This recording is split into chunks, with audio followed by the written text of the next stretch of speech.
Hello, hello. So in this video, I'm gonna walk you through the handful of warm-up progressions that we're gonna take in all of my live online classes this month. So you will like to have 2 sturdy bricks if you have them. Could also be a bench, could also be a stack of books. And you'll know by what we're gonna do whether or not the bricks are useful to you or not so useful. Okay, so we're gonna get started. All right, so the first warm-up progression is hands and knees. And so what we're gonna do here is take a walk in different directions on our hands. And so this is a combination of walking your hands closer to your knees, as well as walking your hands further away from your knees.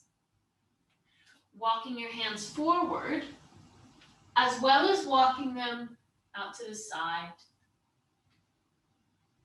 Okay? And all the combinations in between. And so what I want you to notice is the transfer from one hand to the other, and how we feel that all the way up into our shoulder, into our torso, and even all the way down into our core. So I'm calling our core this band of muscles that wraps around from the ribs to the pelvis and stabilizes our lower spine for our purposes today. Okay. And so as you walk around, feel free to turn your hands in and out, to pause in places, to feel a sense of stretch. Should that feel nice? And by walking our hands in different directions, we're bearing weight and finding mobility in different parts of the shoulder. So it's all connected.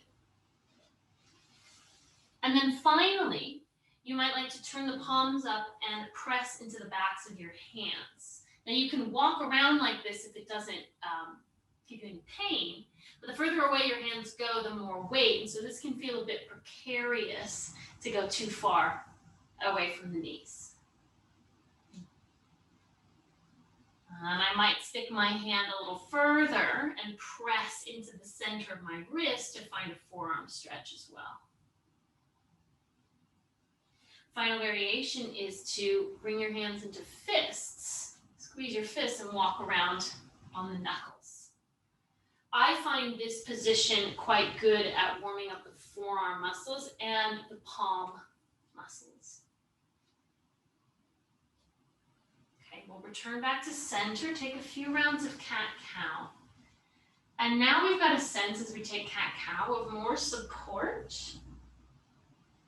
and more dexterity in our arms, in our hands, and thus our upper body can feel a little bit more supported now.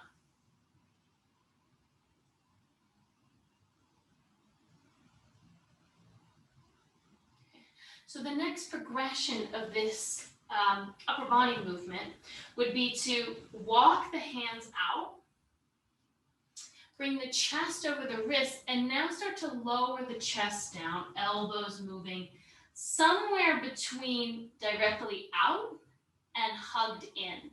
You can probably feel the difference between moving your elbows out, which kind of lifts your shoulder blades widen up, versus hugging them in, which kind of almost makes the spine kind of arch, right? And there's a lot of work on these muscles here.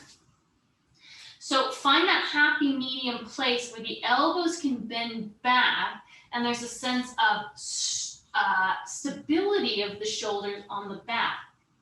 They're not lifting up or squeezing in. They're somewhere in between. And so as you walk out, you're going to let your chest drop down and press back up. And what you're feeling into is the strength of your arms and the connection all the way from palms up to shoulders. And so we do that in a bunch of different directions. So just the chest. We let the hips stay high.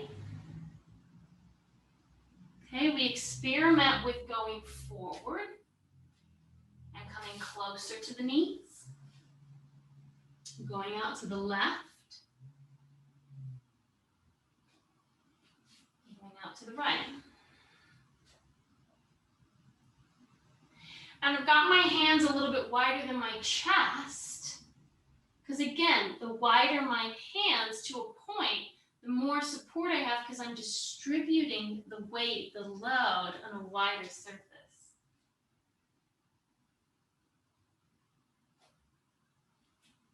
Okay, and then rest. And you can interlace your fingers, roll your knuckles around. The final progression of this, we have a couple options. So you can walk the hands out, and this time as you bring your chest over the wrist, you also let the tail tuck under. And what might be helpful is to take your knees a little bit wider. And so we'll take the chest and the hips towards the ground, any amount that doesn't mean we're collapsing. Right? And collapsing means letting the shoulder blades kind of drop together and maybe up by the ears, letting the tail flare. So that might be a micro bend, right? And we walk the hands back and then walk them out to another direction. It's a little bit more challenging out to the side, but see if you can bring the pelvis with you to some degree, rather than chesting. Now, of course, if this is a progression that's a little bit too much, isn't the right one for you right now, stick with the chest. Okay, and then we'll take it out to the left. Okay, so especially as you go through center, what does it feel like to bring your pelvis with you? So really kind of taking a press up. Developing a sense of connection between the arms and the core, that band of muscles that supports you here. The integrity of your whole spine. And again, a sense of buoyancy, an ability to dynamically carry your spine with you. Carrying your body with you. Okay, and rest. Shake that out. Take any stretches that feel good for you right now.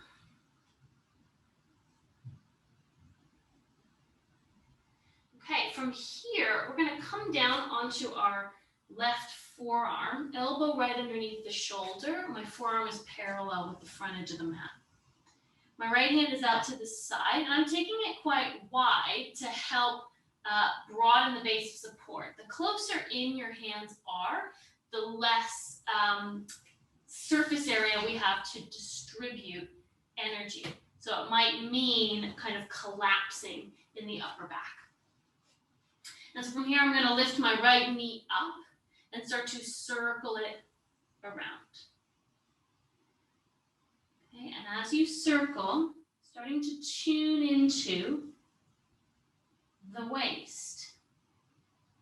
The muscles around our core wrap around from front to back that help stabilize the lower spine of the pelvis. Okay, and then I'm going to start to make these circles a little bit bigger in our next progression and see what happens in my pelvis. Right? Notice how much I'm leaning back or out to the side. Okay, and the closer I can come to center and balancing that hip over knee, the more challenging it's going to be. Okay, I'm going to reverse. So I've gone from small circles to slightly bigger circles,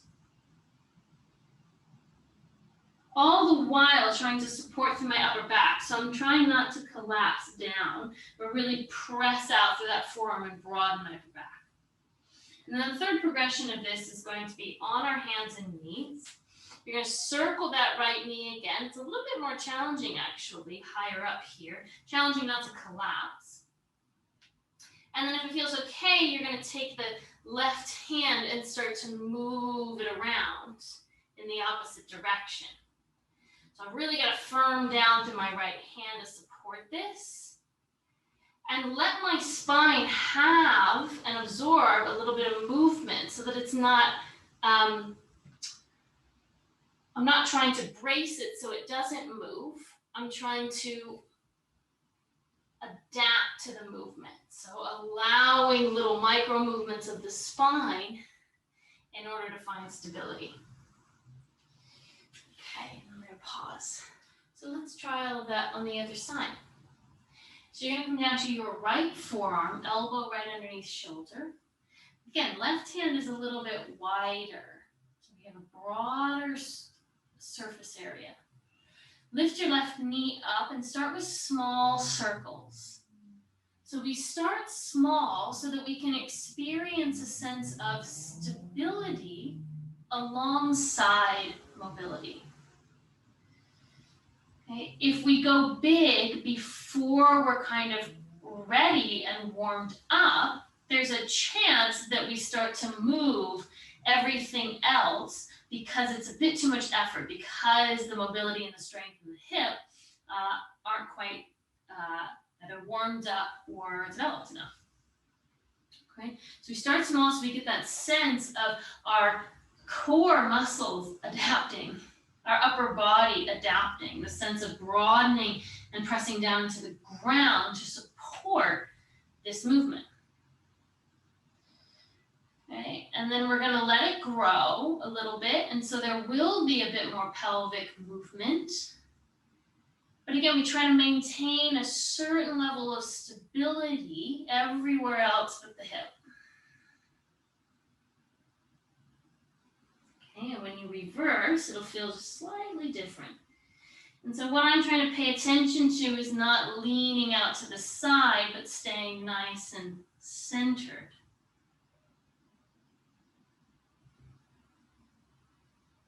Okay, we'll pause and come up to the hands and knees. And with this final progression, because the upper body is getting further away from the ground, it's a little bit more challenging to keep the stability. Okay. So I'm going to circle this leg, and then maybe I start to circle the right arm.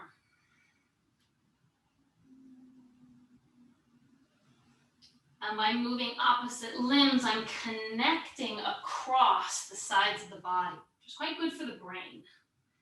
You might reverse. Ooh, it's a doozy. And then rest. Take it out. So the final movement skill we're going to be working with, and again, we'll see each of these in a progression throughout the class, involves the feet. So this is where you'll want your bricks, or maybe your bench, or some kind of firm surface you can press into. So I'm going to start with my toes untucked, and I'm going to sit my hips back towards my heels. And what I want to do is keep the upper body lifted so that my lower body has to work a little bit harder to sit my hips back towards heels. So I'm training some really kind of subtle muscles in the knees, in the calves, training that control to sit back towards my heels. And then I'm going to come up and I'm going to tuck my toes. I'm really going to peel back that pinky toe and sit the hips back towards heels. Same thing. Okay. And if this is really comfortable for you, you might take your hands off the bricks and see what it feels like to sit all the way upright. Okay, and then again, I'm going to untuck my toes, sit my hips back towards heels. Again, you can practice with hands off if this feels like something we can control and it's relatively pain-free. And then I tuck my toes. Again, I'm trying to peel all of my toes back, and I sit back towards my heels. Okay. So in the next part of this progression, sitting back towards the heels. And coming forward, I'm going to place a little bit more weight in the bricks, tuck my toes. And what I'm trying to do is send the hips back and come all the way to my heels and maybe take my hands off the bricks. Right, so come into kind of like a chair-like pose. And then the challenge is to, with control, bring your hands back to the bricks, tuck, lower the knees to the ground, untuck the toes, and sit back. Okay, so let's try that again. I come forward, I tuck my toes, and I'm pressing my hips back, pushing into the bricks and trying to push away from the bricks and get my heels to land on the ground. So it's going to require a good bit of hip flexion, hamstring extension. And then on the way back, a lot of dexterity and strength in the feet and knees. Okay, so as I come forward, I can place as much weight as I need onto the bricks to slowly bring the knees back to the mat, untuck the toes, and sit. Okay, let's try that one more time. Having a tiny bit of momentum might help. So push back. And then we come forward, lowering the knees down. Really need to work towards that toe flexion. And then sitting the hips back. Okay, and so the final progression of this would be to give it a try with no hands. If no hands is quite challenging, bring the hands to the ground. Okay, so I'm going to start by bringing my hands to the ground. I'm going to tuck my toes, push from the ground to send my hips back, and then slowly bring my hands to the ground, carry my knees down, sit back towards my hips. Try this without hands. So I'm cupping my hands at my chest, sending my weight forward to tuck my toes. And then a little bit different here, I've got to kind of bring all of my weight back and send my heels to the ground. Then I find myself in that squat. And so to come forward, the new movement now is to bring the pelvis forward with you. Right? I can feel all these little stabilizing muscles around my knees, my calves, really turning on. So I'm bringing the knees to the mat. Let's try that twice more. So as I come forward, tucking the toes, really with this progression, there's a bit more pelvis coming forward. Send the weight back. Heels down. Drawing back down, bring the pelvis forward to help counterbalance. And then untuck the toes. One more time. Up. Tucking the toes. Back. Lower myself down. Untuck the toes. And sit back. Okay. So those are all of our movement skill progressions that we're going to be exploring in all of my live classes this month. Definitely subscribe if you're not already so that you get notified when I release new videos each month. And let me know how you get on with all of that. And if you have any questions, I'd love to hear from you. Okay, take care and see you soon.